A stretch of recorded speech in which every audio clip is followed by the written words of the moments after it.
Hello, everybody, and thank you for your interest in this webinar. We hope that you enjoy learning more about infographics and find the information that we share very helpful. If you have any questions, please reach out to us. We're very happy to connect and discuss in more detail, and we hope that you enjoy. So as you know, this is a recording, so you can stop and pause or go back and re-listen to any of the parts you may have missed or want more information about. And just as a reminder, this is a two-part webinar. So in this first part, we're going to be discussing the what side of things. So what are infographics? And then in the second part of the webinar, we're going to be sharing the how-to. So how to actually create an infographic. So the title of our presentation is What are Infographics and How Can They Be Used to Share Important Nutrition Messages? And my name is Kaitlin Roke, and I'm currently the Associate Manager of Nutrition and Scientific Communications at the Canadian Sugar Institute.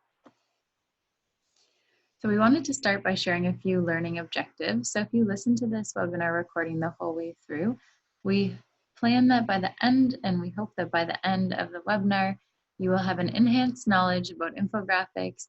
And we'll do this by providing research about infographics. We'll share some graphic design tips, provide some advice, as well as lay out a process to follow for infographic development. We also allow for the refinement of skills for visualizing data in order to create a graphic representation of important information. And lastly, we hope that you're able to gain an appreciation for the value of infographics in communicating information. To begin with, what is the Canadian Sugar Institute? So the Canadian Sugar Institute, or as we'll refer to it sometimes as CSI, is a national nonprofit organization that provides a science-based nutrition information service on sugars, carbohydrates, and health, and seeks fair treatment on international trade policies and disputes. Specifically, CSI's Nutrition Information Service reviews, evaluates, and discusses the totality of evidence on sugars and health, uses the highest level of evidence to develop science-based communications, including print and digital resources in both English and French, and cooperates with allied academic and health professional groups in the areas of government relations, education, research, and communications. Why does the Canadian Sugar Institute create infographics? So how do these two things come together? One of the reasons is that CSI wants to be able to communicate evidence-based information about sugars, carbohydrates, and health. So an infographic would help us to do this by sharing data and information about sugars, providing information and resources to our target audiences, as well as enhancing our ability to improve understanding and factual communication on these topics. So if we take a step back, we wanted to start from the beginning and discuss what are infographics. So infographics, by definition, are a quick and clear visual display of quantitative data, information, or knowledge. These infographics can be an effective and compelling way to present complex data of public and scientific interest. So I have an asterisk here to say that by nature, infographics don't automatically create an effective and compelling way. They can also skew and misrepresent data. So it's important when you're presenting your data to report facts correctly and not oversimplify. Infographics can be useful for comparison purposes and or for decision making, depending on the purpose of the infographic. Infographics can also serve as an important role in bridging the gap between producers and consumers of information. So sometimes infographics can be seen as the bridge or the in-between between two different parties that need to communicate information between each other. If we think about the history of infographics, we're not really all that new and trendy in nutritional sciences in using infographics today. If we look back through time, a long time ago, we remember that people used to communicate by leaving stories and pictures to share with generations to come. So in the example at the top, pictures were drawn on rocks and walls to communicate with each other and share information between different groups of people. If we fast forward to the late 1900s, in 1982, the USA Today magazine was the first issue to use color pictures and infographics to report news. So then if we're fast forwarding to the present day, we can expect that there's been significant change since 1982. And as you might have guessed, there's been explosive growth in the search term infographic, and it has been used more than 20 times compared to before in the past 3 years. This data doesn't report continued growth, so we could expect perhaps a continuation or potentially a plateau in the search term since 2013. If we're using another method to search, it does look like it continues to grow and levels off a little bit at present day. So using Google Trends, when you enter the word infographic, we can see that it has steadily increased from about 2010 onwards and plateaued over the last few years. Okay, so now that we know what the word means, why would we create an infographic? So there has been some research, limited to date, done on infographics and their usability and practicality in nutritional sciences and in other fields. In this particular study, they interviewed people who had created infographics, as well as those who had been part of the process in evaluating and providing commentary on the feedbacks created. So those who create infographics said that they had an increased understanding of the topic after creating an infographic. They said that creating an infographic helped them see the big picture of the topic that they were communicating. And they also rated that creating an infographic was fun and enjoyable. Feedback throughout the process suggests that people creating an infographic may benefit from first sketching an infographic using a story format with pencil and paper. They also recommended or provided feedback to say that several iterations may be necessary. And lastly, they said that these skills can be used for client and patient outreach and are not just specific to one project or assignment. Some of us may be familiar with infographics in other contexts, and now that we know a little bit more about them, it may be more easy for us to spot them in other contexts. So infographics are commonly seen in public health settings for patient and client communication. So if you're going into the clinic or the doctor's office, you may notice infographics for different things along the office or in the washrooms, in the change rooms, etc. We're more commonly seeing infographics used for journal abstracts to communicate disease statistics and to share government information. So in the 3 infographics below, we have an infographic designed by Health Canada to share salt consumption among Canadians. We have an infographic created by Abbott Health Nutrition talking about diabetes and prediabetes. And we have an infographic created by Public Health England sharing research on mental health in the workplace. Further, here's some additional examples where we have school lunches, dietitians, and autism prevalence. So there's a whole different array of topics that can be communicated in health and nutrition. So why an infographic? Why has this tool been used?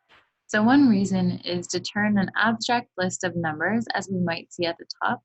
So if we think about a scientific paper or report, there's often lots of tables and data.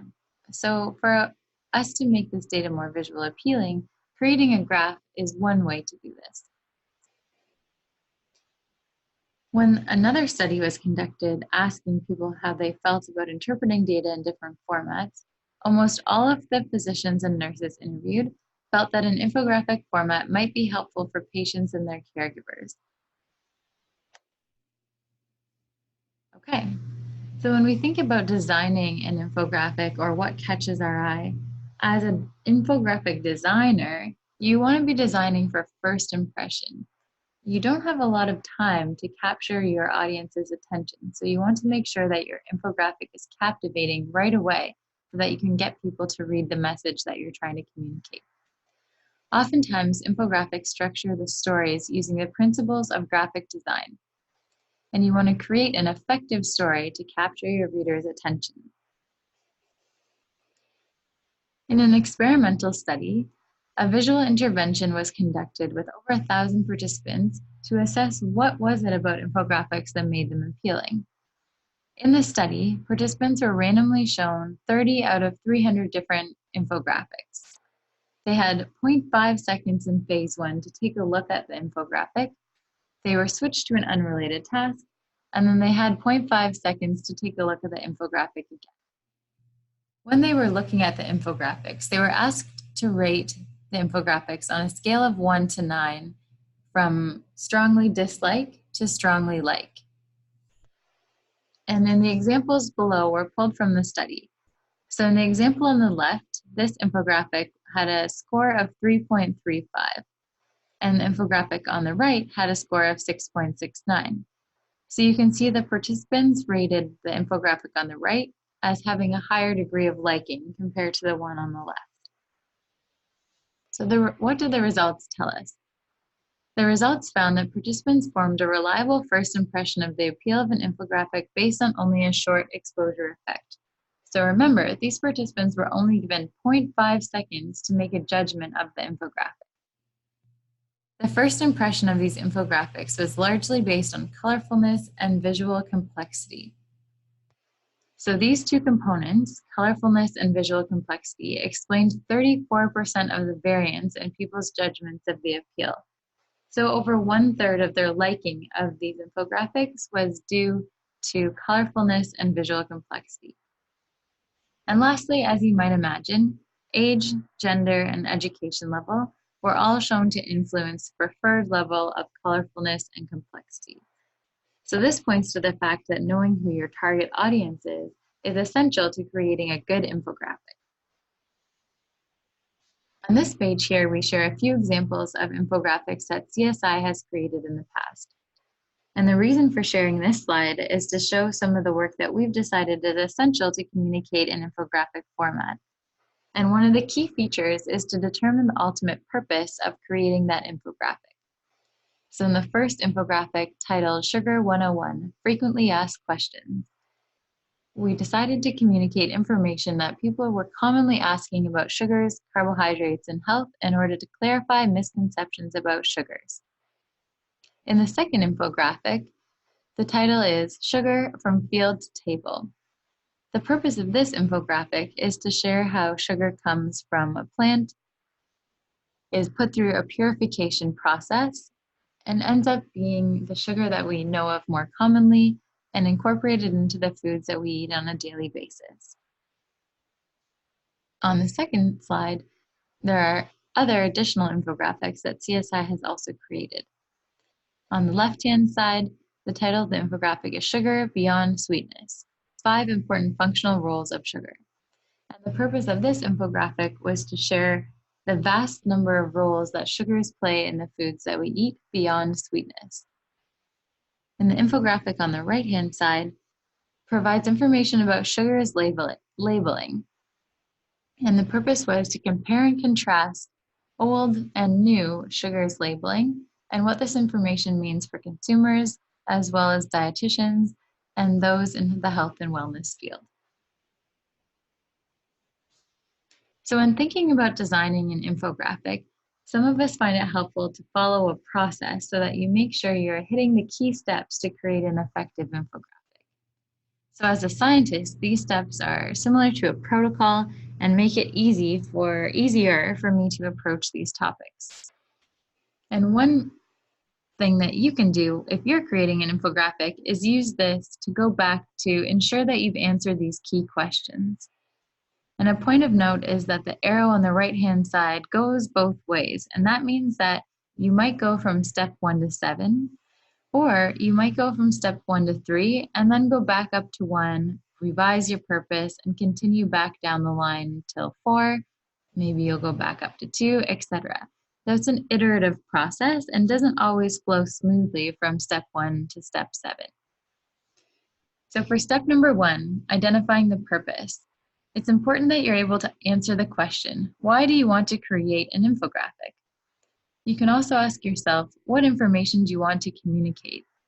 If you can answer the goal statement, the goal of this infographic is to, it's likely that you already have a clear vision of what this infographic will do.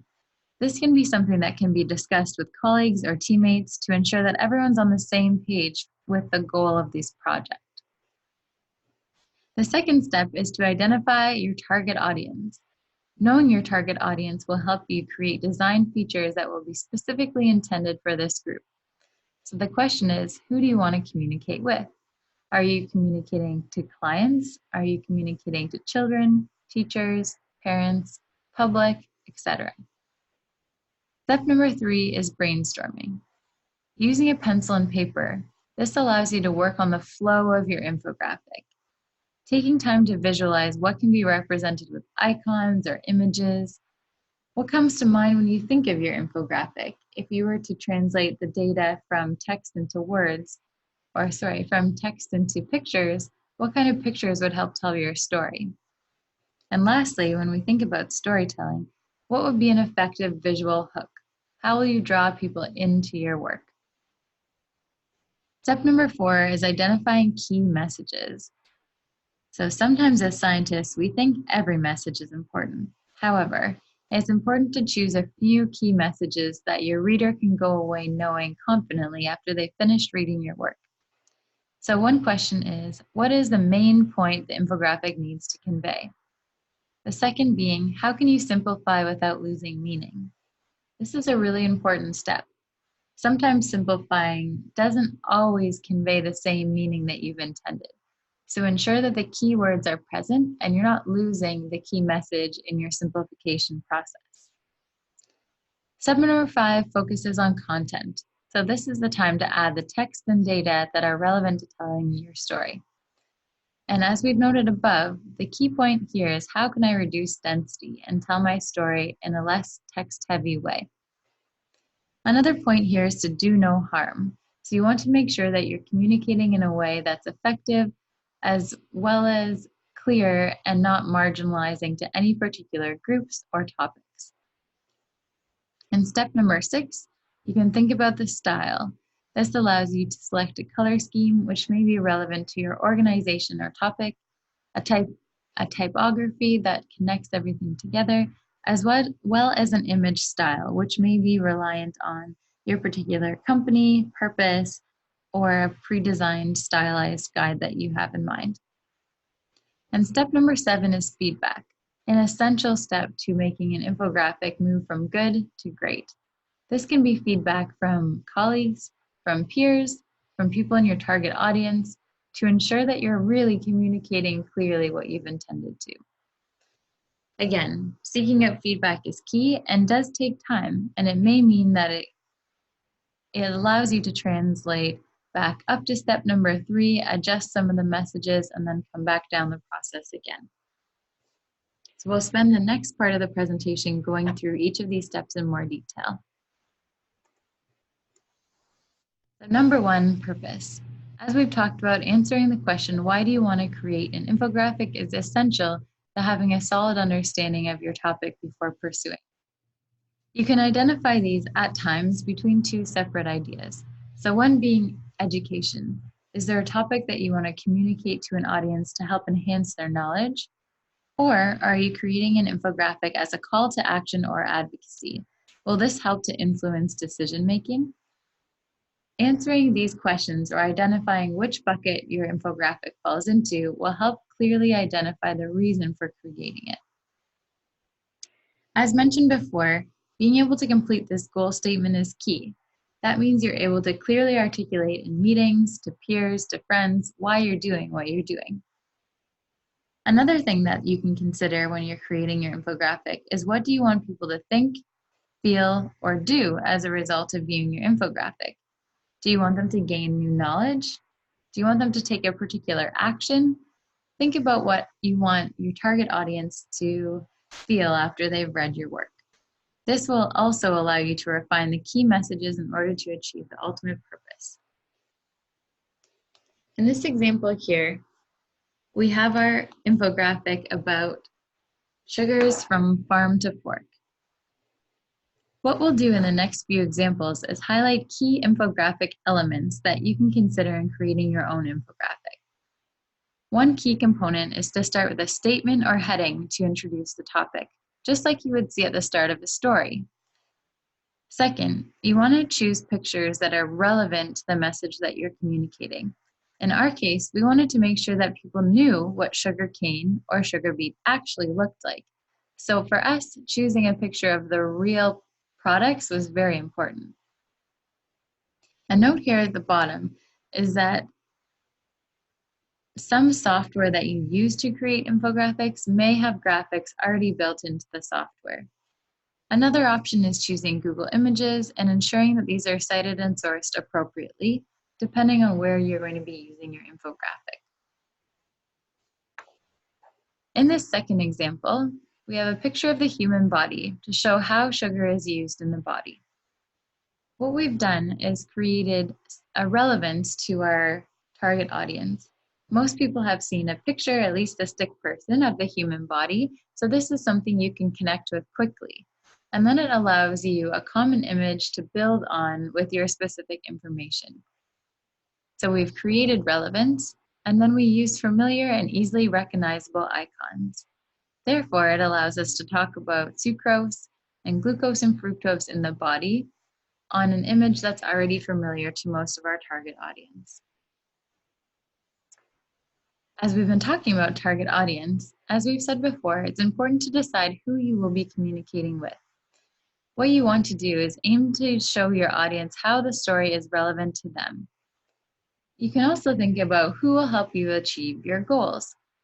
Some examples we've included here include people from the general public, patients, children, researchers, colleagues, executives, clients, parents, and clinicians. There's really no one that can't be communicated to via an infographic, but it is hard to communicate to everyone all at once.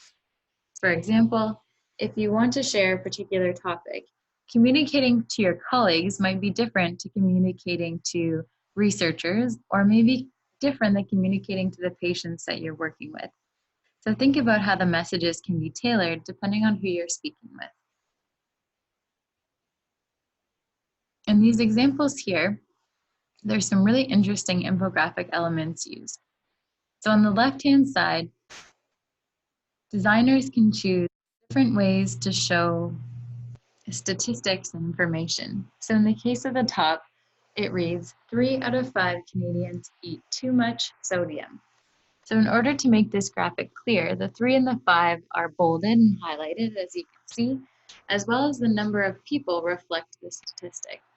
That's the same as the example below from Public Health England, 1 in 6. So they've highlighted 1 in 6 people so that you can imagine looking around the room, you could identify yourself and the 5 others in the room. This makes it much easier to relate to these numbers and values that are presented in some of the research data. An interesting ad on the Toronto Transit Commission asks people to do a simple task which conveys their information without having to describe a whole lot of text. The text says, once you see me, please share the space with me. It's kind of like a Where's Waldo sort of hunt, so it allows you to do a task and you fill in the blanks of the story without them having to explain everything to you step by step. When we're thinking about step by step or what to explain next, brainstorming and storytelling is key. Researchers have suggested that using a pencil and paper might give you an idea of what your ideas are going to look like when they come onto the page. It's also encouraged from a graphic design perspective to try and tell a story. This allows you to lead the reader through each part, making it comprehensible, memorable, and credible. So if we're thinking about it from a story perspective, you can introduce the characters. These would be the visual elements and what they represent. The second part allows you to develop the plot and arrange the visuals. So this allows you to take time to draw attention to the differences and changes in the visual elements. And lastly, show your audience how the story is relevant to them. In this example here, we wanted to answer some frequently asked questions about what sugar is. One step for us to connect to our audience is to use visually appealing icons with reduced text.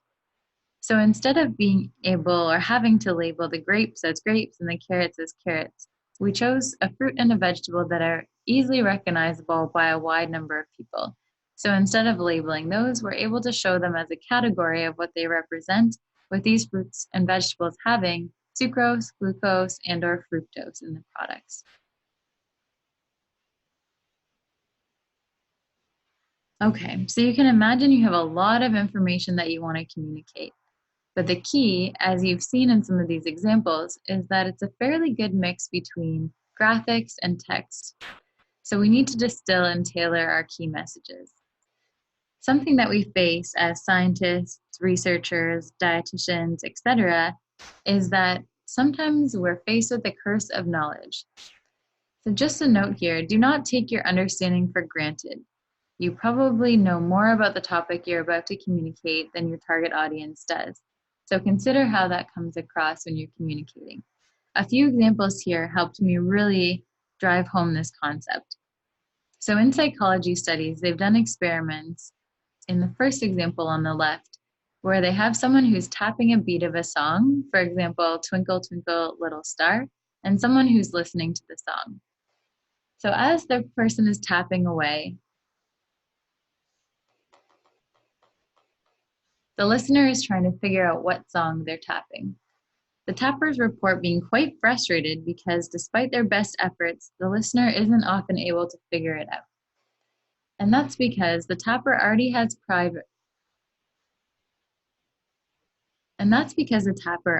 previous knowledge that tells them what the song is supposed to sound like. So most of the time, the tapper is thinking of the song in their head or humming it along as they go. The listener lacks this context and isn't able to provide the information relevant to the song. In the second example, one individual is providing directions to another person. Some of us may relate well to this image, where you're asking for directions and the person is saying, proceed through the intersection and turn right at the roundabout and go across the bridge, you'll go through a pond. And to the person who's asking, it may look a little bit like a car accident or a cloudy fog. And this is because the person providing the directions already has context of the environment, whereas a person receiving them may have never been to that area before.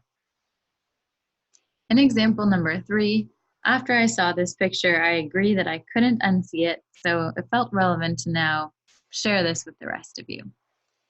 So the example is a big bird, and as children or adults, we may have seen these characters and associated them with their character themselves, but once we've seen that there's a person inside them, it makes it a bit weird moving forward. So we can't unsee or unknow that knowledge that we've gained through experience or context.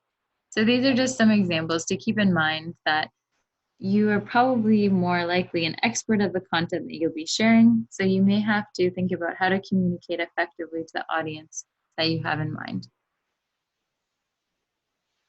A few other points to remember when doing this, again, is trying to answer the question, what is the main point the infographic needs to convey? Secondly, you can think of 3 to 6 key messages that you might want to include. So if we think about storytelling, it's recommended to start at the beginning. Is there a definition or explanation of the topic needed? Secondly, include only the most relevant data and facts. What do people need to know to understand and appreciate the concept? And lastly, clearly present take-home messages. What's the big picture, relevance, so what, or next steps for your readers? In this example here, we show a snippet of our infographic on the functional roles of sugars in foods. One element that we've included is adding numbered lists to allow the readers to follow along. If we've indicated that we're going to be sharing 5 different concepts, having numbers allows people to know how much more they have left to read. At the bottom, the text and images directly reflect the statements. So when we're including examples, for example, it says, sugar also contributes to the creamy texture of dressings, thickens jams, makes sauces syrupy, and adds a crunchy texture to pickled vegetables. We have those examples directly pictured above. It wouldn't be relevant in this case to have a picture of a cupcake or a flower or a bicycle, as that has nothing to do with the statement that we're expressing. So trying your hardest to create images that are directly relevant to your text will allow for a more effective and clearly communicated infographic. Okay, step number 5 talks about the content. So most of the time, we're not going to be able to communicate all of these different types in one infographic.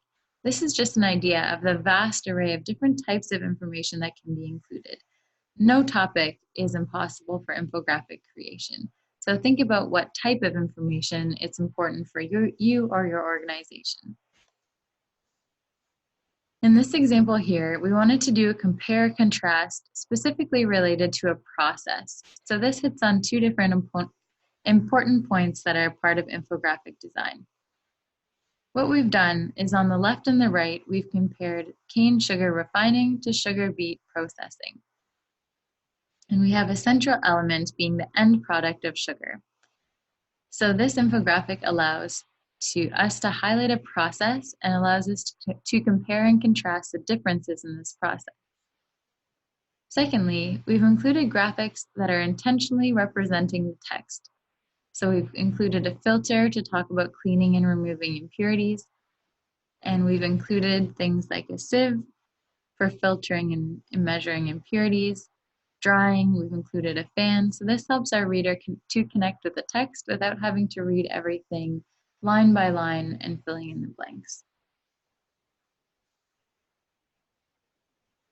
As we're thinking about visual design principles, some of us may not be graphic designers by nature or by trade or training. This means that we have to take elements from graphic design and apply them to our communication in nutritional sciences, public health, etc.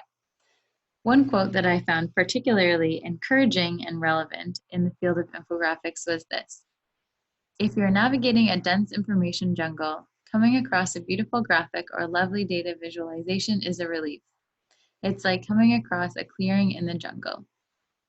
So when you're creating your infographic, imagine the person that's been searching and searching online for 10, 20, 60 minutes to find something that will help them explain the concept that they're trying to learn or they're trying to clarify. The infographic that you create could be this clearing in the jungle. It could be the moment that they say, aha, this makes sense to me. A meme that I found particularly relevant for this topic is the one below. The moment when you find the perfect avocado at the supermarket.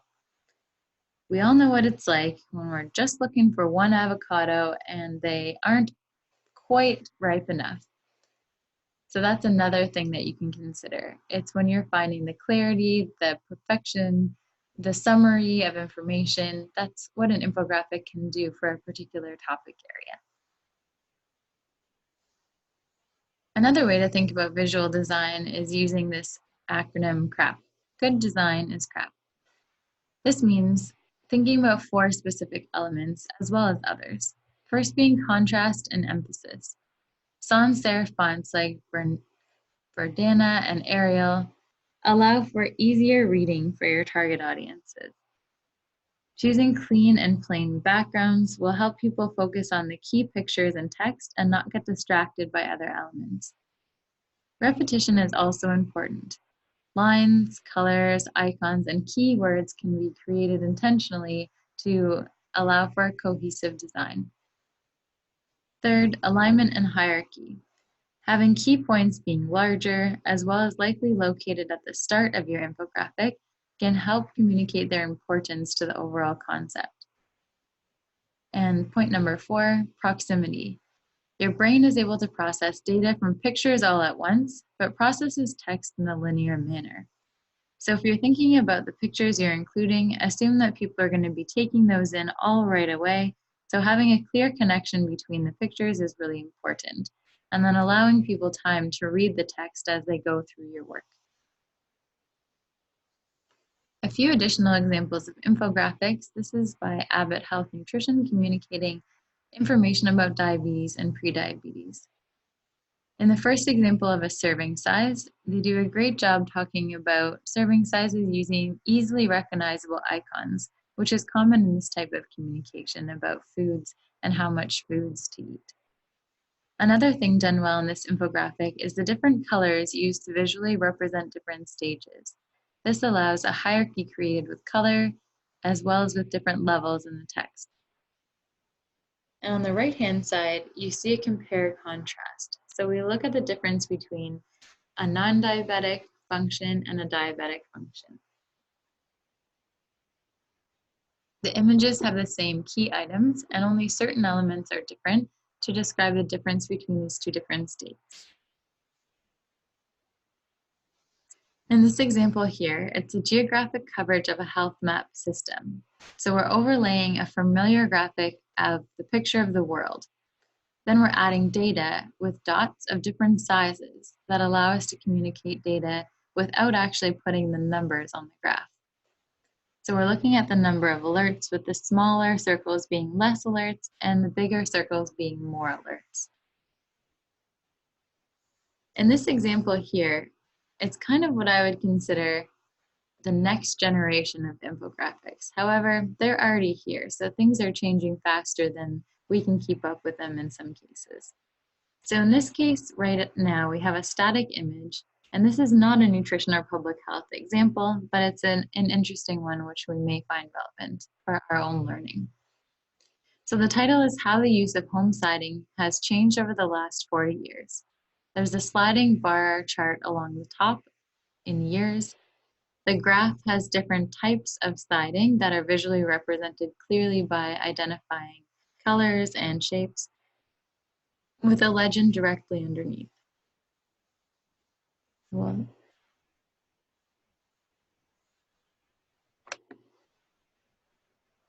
So one element that makes this particularly exciting is that the colors and the graphs change as the years go on.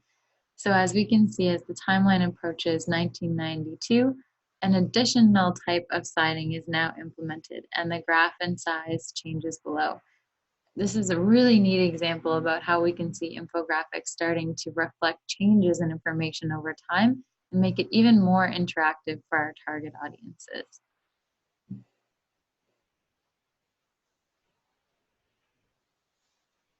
Step number 7 is feedback. There's a few different ways we can approach this. We can think about this as an opportunity to interact with others and ask for their feedback, as well as creating some evaluation and criteria for figuring out what kind of feedback is needed. So you can ask yourself, how will you evaluate your infographic? In this example, we have a few different criteria, being usefulness, legibility, design, or aesthetics. By definition, the usefulness would mean, is your infographic easy to understand?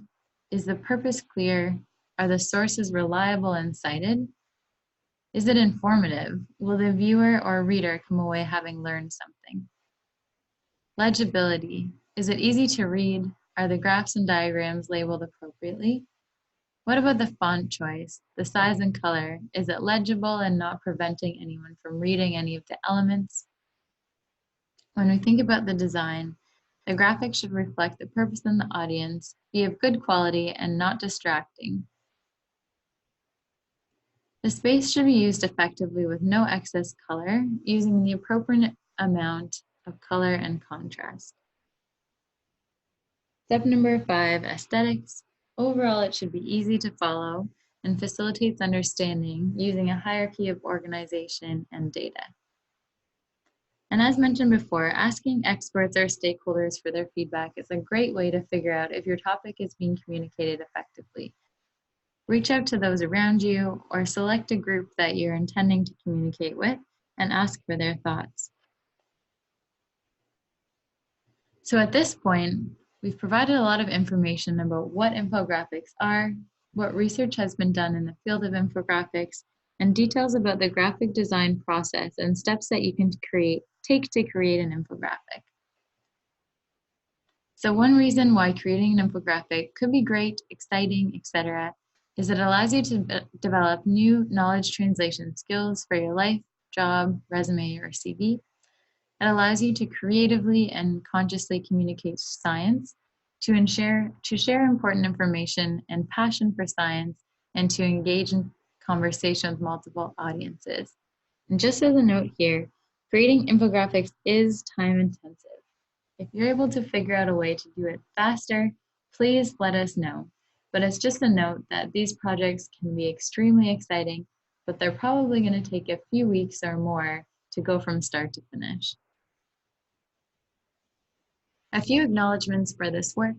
First and foremost, the staff at the Canadian Sugar Institute have spent countless hours going through this, ensuring that the information is presented clearly, the graphics are appropriate, the messages are clear, and that we're providing interesting and novel information to share with people to allow them to consider creating their own infographics to communicate information. A huge thank you to the staff here for their support and time on this project. Secondly, some individuals were key in putting this presentation together. Specifically, Joanne and Jim were instrumental in providing feedback on this specific slide deck, including key concepts in graphic design and knowledge translation. Julia Krolik provided information for one of the original seminars I attended on infographic design and development. So some of the concepts she uses for her graphic design work are reflected here in this PowerPoint.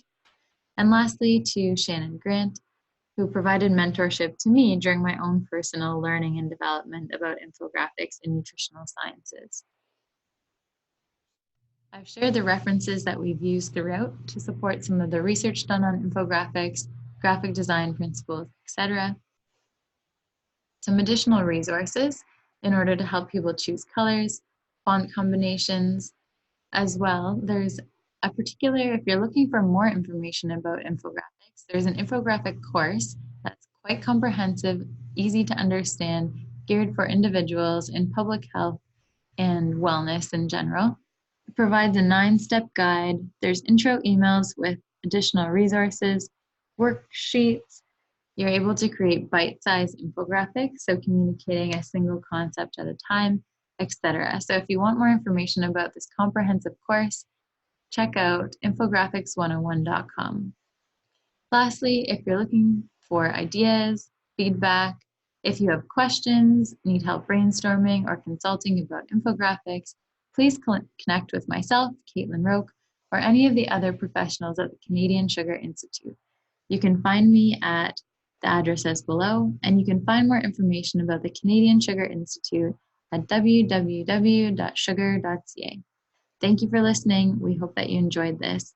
Talk soon. As you can see, there's a few extra checklists that might help you in your infographic design and development. This example below allows you to check off items as you review your infographic.